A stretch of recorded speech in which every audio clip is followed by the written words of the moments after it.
don't believe in magic. I don't believe in I Ching. I don't believe in Bible. I don't believe in tarot. I don't believe in Hitler. I don't believe in Jesus. I don't believe in Kennedy. I don't believe in Buddha. I don't believe in mantra. I don't believe in Gita. I don't believe in yoga.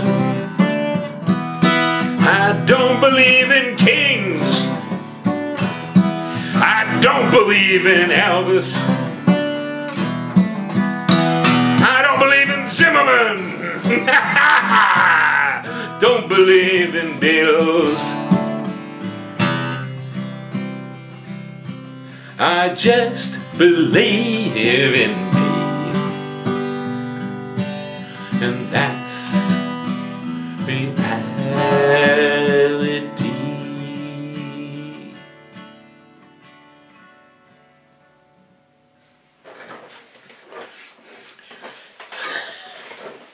So there, we have a little fun with the John Lennon song, God.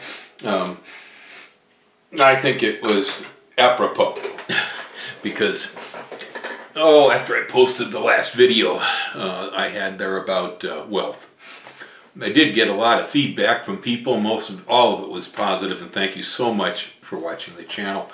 But one thing that did come back to me, a lot of people actually seem to feel that I believe in something. No, really, not much. Not much. I couldn't say I don't believe in anything. That's not true. None of us can live without having some kind of beliefs. But, you know, the first time I heard Lennon's song, I don't think I really understood it. I almost felt that it was very egocentric. You know, I believe in me. I don't believe in anything else. Over time, I began to realize that a belief is one of the most powerful forces in the human universe. Okay. Also, like wealth, belief is something else that in our society we venerate it and we tell people you need to believe. Okay, you must have faith and so on. Well, the fact of the matter is that almost every time I heard that, I took a look under the rug and I went, oh, wait a minute. This was somebody else's idea about what's going on here. And you're foisting it off on me and telling me, well, I'm supposed to be believing in this. And, you know, in the case of religion, well, of course, you will go to hell. You'll be punished eternally. Damnation if you don't believe this stuff and have faith. You know, yeah, the right wing will always tell you that the liberals are going to lead you down a primrose path that's going to cost you a lot of tax money, and then they run the biggest deficits every time the conservatives get in office and so on. You know, frankly, most of the things that we are expected or asked to believe in our society, it's a load of horse crap in a cart. I mean, it really is. A lot of it is unsubstantiated. You cannot really usually find logical proof or anything else behind it that would, you know, cause me to feel like this is something I should be believing in. Now, there are a few things. Okay. But I think Lennon really had it nailed. He says, I believe in me. And I have taken that philosophy into my life. You can hand me all kinds of stuff out there, and I'll look at it and go, well, yeah, you know, I mean, you know, maybe I agree with it to some extent. In general, when I use my own brain as analysis and look over most of the things that we're supposed to be believing in by social norms, I can't agree with them.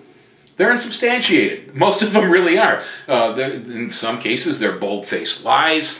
In other cases, it's just a matter of, you know, you must have faith, right? Well, I'm not the kind of a guy that will ordinarily have faith in very much. You know, when I was a child, I trusted my mother to take care of me. Probably a good thing. You you know, as I said already, I believe in me, okay? I do have a certain amount of faith. I like to believe. Now, that doesn't mean I actually believe. I just like to believe that the universe we live in, that this universe is conscious, and that the fact that if I have intelligence, that I'm nothing special in the universe. I'm only one aspect of a reflection of the nature of this universe, because when I look at relationships between insects and plants and all of this symbiotic stuff that goes on, you can explain it scientifically as having been random chance by evolution, you know, and so on, which is probably part of the story.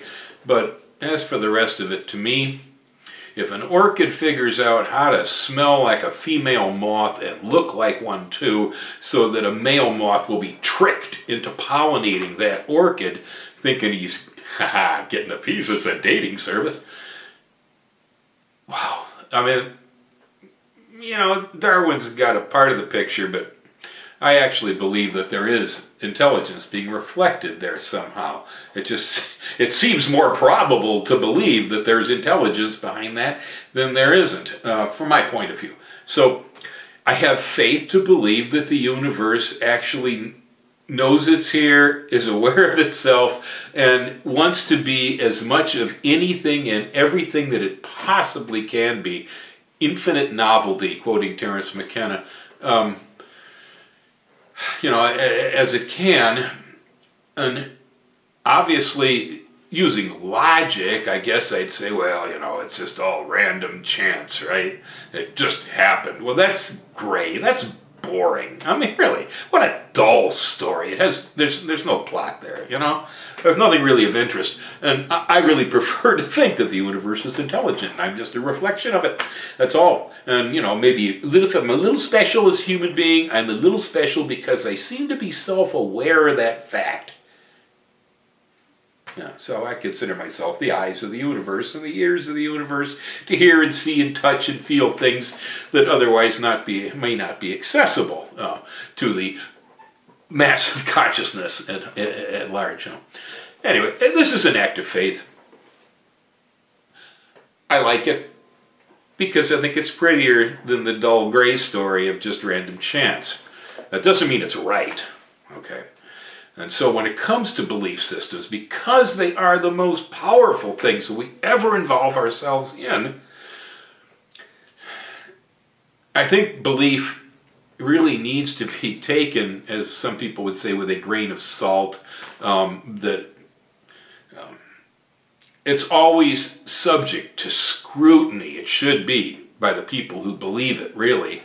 And yeah, the way I see it, the biggest problem with belief is the fact that when we actually convince ourselves that we believe something, that belief is no longer just an idea. That belief becomes the reality of our consciousness. We put it on, wear it like a pair of clothes, and sometimes it even attaches to our skin and we can't even get it off, you know.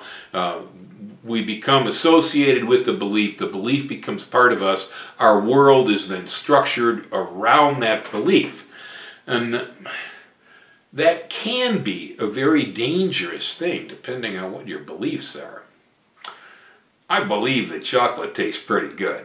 And even that is dangerous. I mean, one time as a kid, I ate so much chocolate I broke out in hives. They wouldn't let me have chocolate for 2 years after that. They said, "You're allergic," you know. "No, doc, I ate 4 pounds," you know. And later I finally did convince people that I had just overdone the chocolate thing. So, you know, I believe chocolate tastes good. I don't believe I'm allergic to it. I think almost anybody will become ill from consuming too much of it. I'm no exception. So, you know, belief is so powerful. And I think in logic, if we want to be honest with ourselves, when we take on belief, we have to take it on with controlled folly.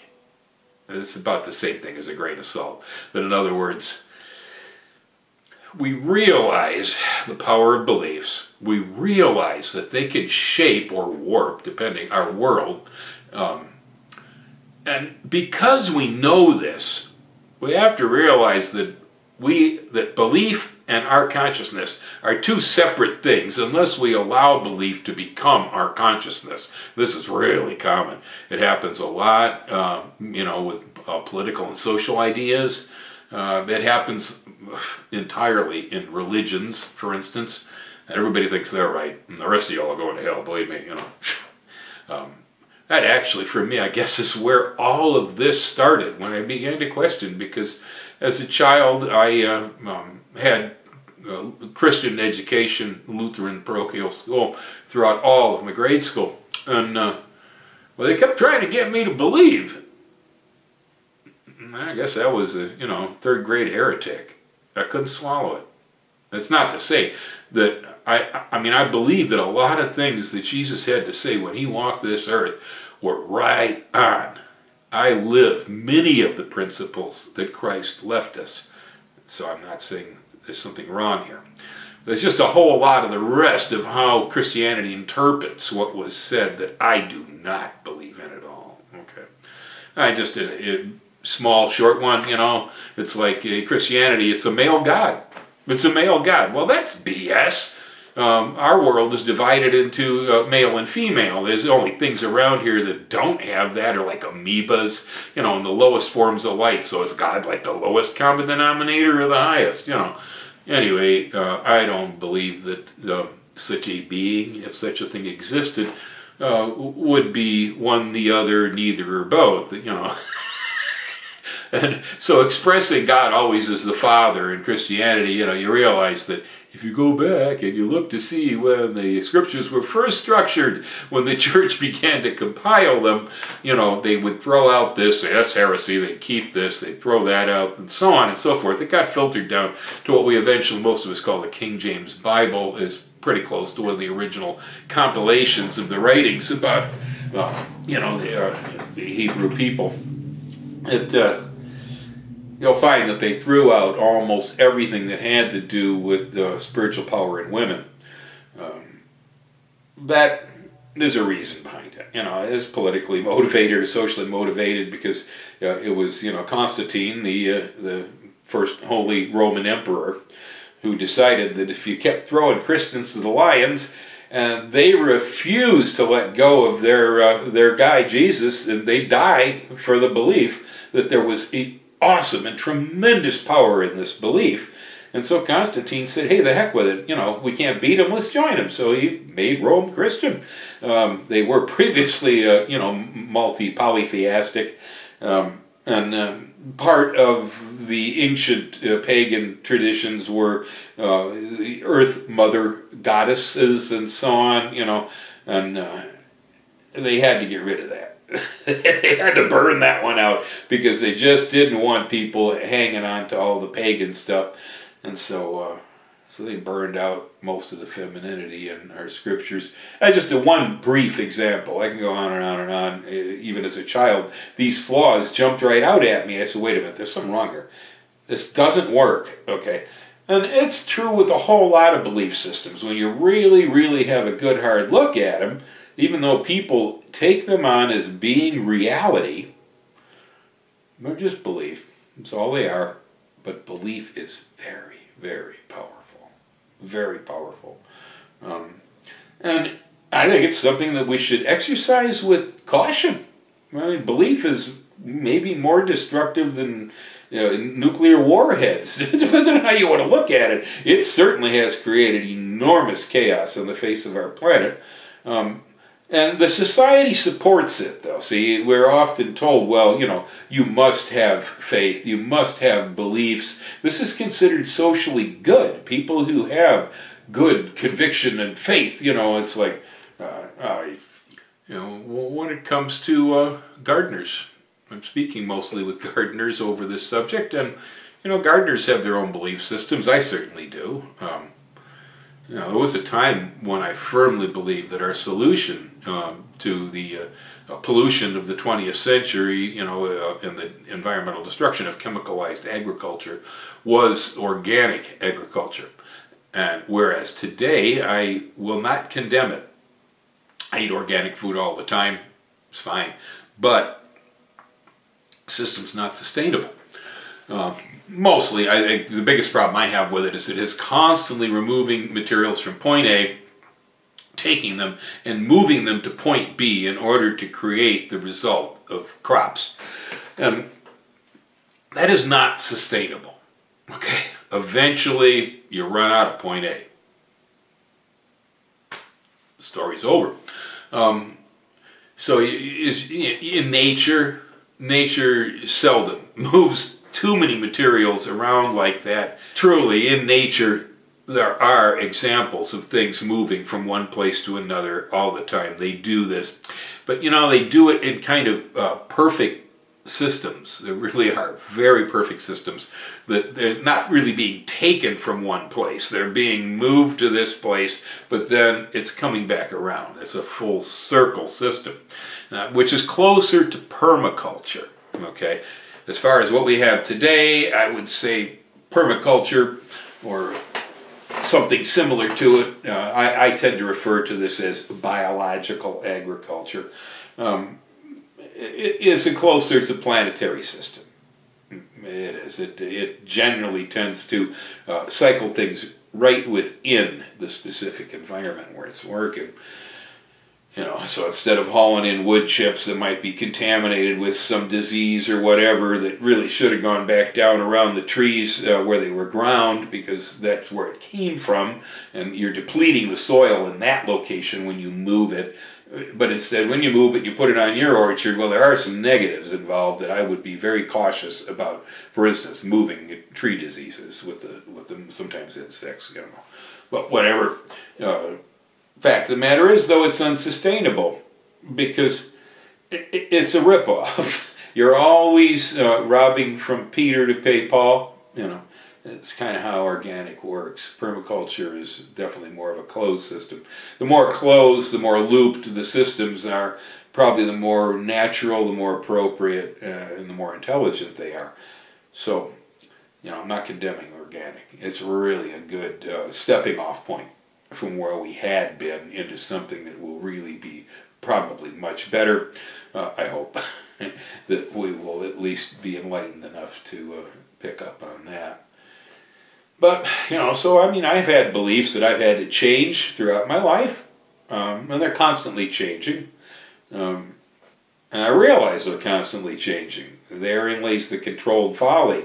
You know, how many people have you seen get red in the face over what they believe in?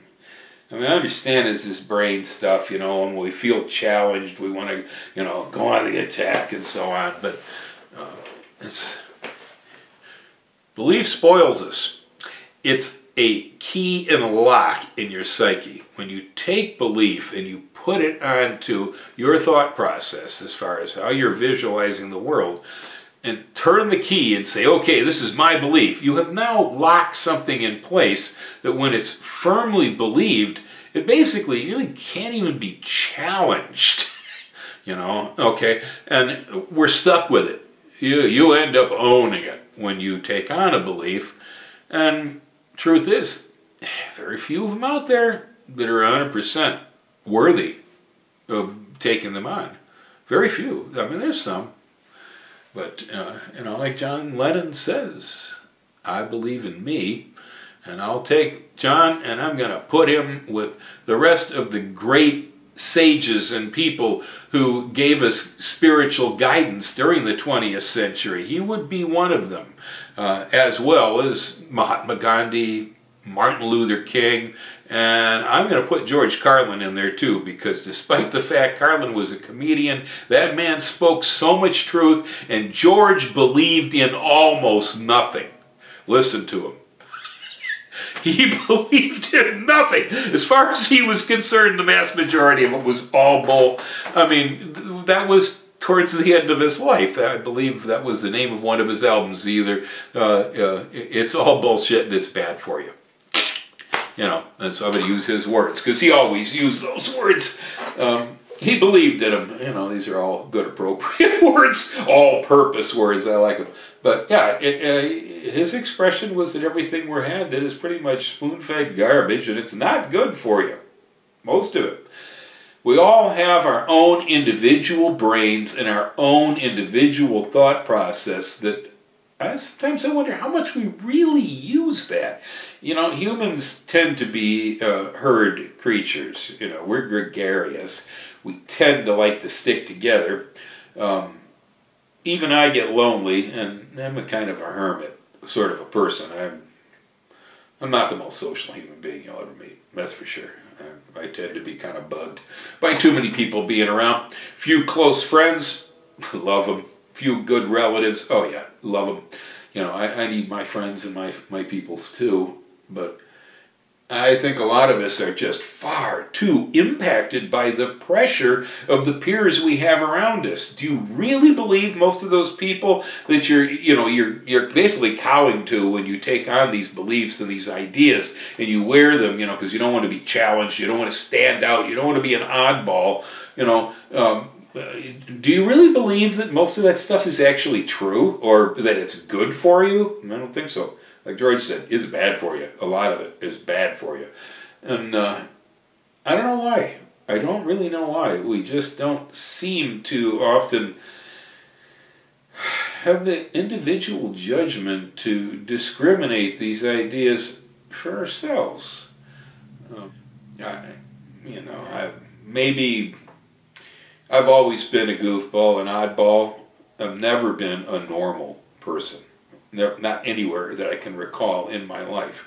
Everywhere I've ever been, every year I've lived, there would always be multiple people who would come up and say, you know, on the downside, they go, boy, you're weird, you know, or boy, that is strange. Hey, he's so strange, you know. Or they say, you know, Bill, you're really kind of special, you know. So if you're a nice guy, you're trying to be polite, I'm special. If you're not trying to be polite, I'm just plain weird. It's been like that since I was a little boy. It's never been any different. And so I've just had to learn that I can't really trust the judgments of other human beings around me unless they're close and I really feel that there's somebody who has my best interests at heart. By and large, most people you will run across and most sources of information, they have agendas. There's something behind what they're doing that really has nothing to do with your own best interest and your own, they're looking for something. I don't know, it's power, it's money, it's control, it's whatever it is. You know. But it's not there because they want you to have a better life most of the time. This whole idea about belief, a lot of it does stem up from the religious part of our culture. And that, you know, we are trained that if we don't believe, we're going to be punished horribly for it. Okay, so I guess that's why a lot of people just believe, I guess, you know. But I was 8 years old when I said, the story stinks, it's not true. And I don't believe it. Okay. If God is as great, magnanimous, and benevolent as people claim to like to believe, then God would not punish Bill for using the brain that I was given by God to be able to make judgments that I believe are probably more logical than the ones that are being shoveled on me. That's the way I support it. So, you know, God does exist. God should have no problem with me. I have no argument with God. It's fine. My problem is always, anyway, with people. It's always with people. I'm not going to get into it with God. I'll lose, you know. There's no way. The debate with God, you know. Religions are human-created institutions, exactly like political ideas, like Marxism, you know, like democracy, and like communism. It's like economic systems, like, you know, capitalism, like free trade or whatever, you know. It's just all human inventions. We've created all of this stuff. Borders. We all believe in borders. Okay, if you get outside the atmosphere, you get in the space station, you look down. I've never been there, but I've seen photographs, and I believe what I see. And, you know, I'm not one of those that says, oh, they didn't land on the moon. Okay, I believe the stuff we shoot, and there aren't any lines on the globe. The only ones I've ever seen were when Google Earth steps in and starts drawing them digitally. There aren't any lines. There's no big stamps that says, this is Russia, this is China. It's one big blue rock floating in space, folks. And all the creatures that live on it all live on the big blue rock. And the ones that don't have passports, and they're usually furry and have claws, they walk across borders, and no one ever notices that. I mean, it's because, you know, a deer was in Czechoslovakia or a deer was in Austria in the same day. Who cares? Oops, he wandered into Poland, you know. The deer doesn't care. Nobody cares except the hunter who was in Czechoslovakia and can't shoot him when he's when the deer's on the Polish side, right? So there's so many of these things that human beings so deeply believe in. We got North and South Korea right now. You know, they hang each other over this stuff. You know, two political philosophies, two economic philosophies, and then they draw lines and stamp it and go, okay, you live here, you live there. These are beliefs that, I mean, we're so deep in them. They cause wars, you know, they cause tension, and so on and so forth. You've got guys with assault rifles at the borders with a checkpoint and a little thing, you know, that I can't even get into this country or that country, and they, do you have your papers? You know, oops, no, I don't have a paper. Shoot him! You know, it's not stupid! And then we believe in all of it. We believe the whole thing. Lock, stock, and barrel. And there's really not much of it that's actually real. It exists in reality because every time you believe something, it becomes your reality. This is why belief is something that really is to be taken carefully and with extreme caution. And I would recommend only absorbing beliefs when it seems that you really have to do that to navigate. And even still, when you take one on because you have to get through society or life or whatever, you still want to kind of hold it out there just a little bit, because each and every one of those beliefs is usually a little bit tainted by the human psyche. The reason I say that is because we sense the world through ears, eyes, nose, mouth, touch. You know, we have our senses, and this is that, and then the brain interprets the stuff. This is how we figure we look at reality. But not only are our senses extremely limited, because, hey, dogs can hear a whole lot more than we can. I don't know what dogs sense when there's a ghost present, but a dog can usually know that. Humans generally do not. The light spectrum wavelength for our eyes is only this tiny portion that we call visible light. The ultraviolet, infrared, gamma rays, and X-rays and all that, that's way outside of our ability to even sense them. We're extremely limited, not only by the sensory data that we take in. It's like that. It's an infinite universe. We live in a box. But then, take for instance vision. Well, you know, most of us kind of feel like the eyes are sort of like binoculars, right? We're looking out of our head into the world. Well, only kind of. That's an 80-20, because the eyes take in about 20% of information that goes to the brain, but then the brain adds to that in the visual cortex 80% of what we actually see. So 80% of what's being seen is actually not there. Okay?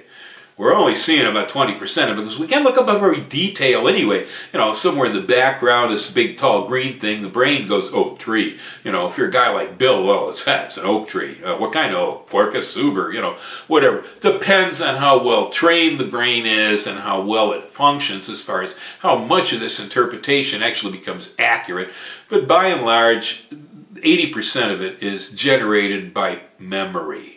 It looks similar to something we once new, okay? And we're not actually seeing it, all right? Plus, we're not seeing it out there like a pair of binoculars. The eyes pick up the data from visible light spectrum and deliver that information to the brain. But the image we see with colors and the shapes and all the memory associated with things, the ID process and everything, that's all done in here. The whole vision actually is more like being projected on a movie screen inside of our brain. We are actually not seeing what's out there. This is why I say that usually human judgment is flawed and it's limited by our genetics. Okay, quantum physics, which is something I tend to believe in as a better answer for a lot of things I see in reality. In quantum physics, the smallest particles in our universe operate by a completely different set of rules and laws or modes of operation than the universe that we sense, okay? And the reason that there's such a difference between an electron, a proton, a neutron, and that level of things, and with the quarks and whatnot, the reason there's such a difference is because quantum physics describes the actual nature of the universe, and human belief describes the human nature of the universe. I mean, well, for instance, the universe is probably an infinite thing, or if it isn't fully infinite, it's really big. And it's bigger than any of us can really embrace with our thoughts. As a child, I tried over and over and over to embrace the concept of infinity. I never really could do it. I don't really think it's much possible. I mean, you can describe things mathematically, you can work around it, it's sort of like, Blindman describing an elephant by touching one piece or another is kind of the way we get the picture of what the universe really looks like. But the human brain can't comprehend infinity, and the human brain also sees time as a linear phenomenon. Okay, well, that's sensory. Now, maybe there's a certain amount of it that's real, because if there was a big bang, there was a motion created outward at that point, and that motion, to some extent, kind of represents a linear situation. But, when you look at quantum physics, you realize that all events that have ever occurred and will ever occur are all occurring simultaneously, and it's just that our perspective, if time and space was a loaf of bread, right, that our brain cuts the loaf into nice straight slices, okay, right across, just like you would normally saw a loaf of bread. But in quantum physics, it's entirely possible to turn the knife at a 45-degree angle this way, making the past, the present, and the future part, or to turn it that way, and so on. That slicing up and dicing time and space in various different interesting ways is entirely possible, because the universe apparently is actually that way. If it wasn't, then there is no such thing as precognition, because there's no way a precog can ever see what hasn't occurred yet if the universe is entirely linear. So it isn't.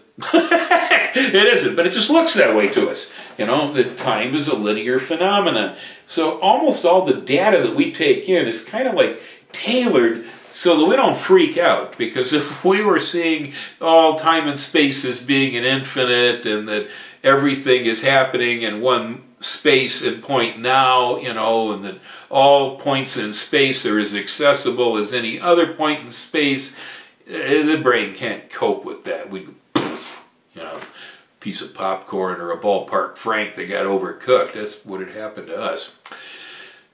So that's, kind of probably the reason it's why it is the way it is. But as I said, all human judgment is skewed, and it is not necessarily connecting with the actual reality of what's coming down around us. It's just the human perspective on it, and that kind of works for us. But when you get down to really believing in all that, you're going to find out there's holes in almost every bit of it. There's almost nothing out there that's actually an accurate interpretation of the true nature of the world we live in. Yet we kill each other over it. We argue over it. We turn red in the face. You know, you got morons on Fox News blathering, you know, about liberals and all. It's pew. It's really smelly. It really is.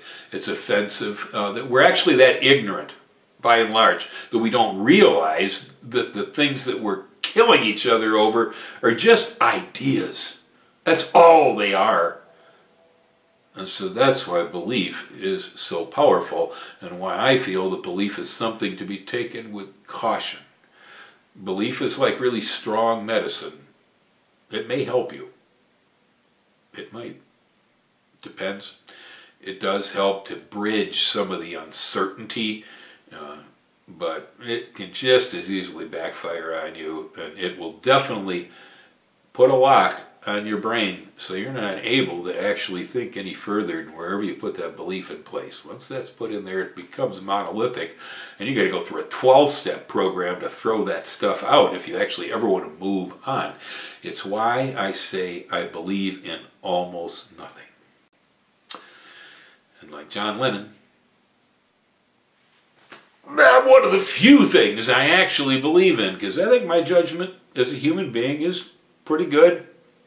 It's as good as most people's. And so I don't see any point in taking on secondhand realities by borrowing them from somebody else that died thousands of years ago, unless they were so astute that it appears that they did know something. And there are people, you know, instead of John's song, I don't believe in Buddha, I don't believe in Jesus. Well, you know, this is not exactly true. I do believe that they existed. I do believe that much of what they brought us is marvelous. Okay, yeah. As far as once you take it from there and you turn it into a religion, and then it becomes dogma, and it's a theology, it's at that point that I lose my interest in it, because then it becomes locked in the human brain, and it can no longer move outward to grow with time and space. Things are constantly changing around us, and when things become locked, carved in stone, rigid, when you write something down and then say, this is holy, it's untouchable, it's sacred. As soon as you do that, so you can't take an eraser to it and change the errors later on when you have a better realization of what you're looking at, you're kind of poisoning your thought process. You're not actually able to use the gifts that you are given here. Be careful with belief. And if you guys think I believe in anything, no, not a bit, not a bit. A little bit, yeah. I believe someone's going to watch this. I believe some people are going to probably agree with it and enjoy it. I also believe this is really going to step on a few people's feet, and I didn't mean to do that. All I'm doing here is expressing my own personal views on belief. Views on belief that I happen to believe in. Aloha! Hang loose on those beliefs, they're dangerous. And that's reality.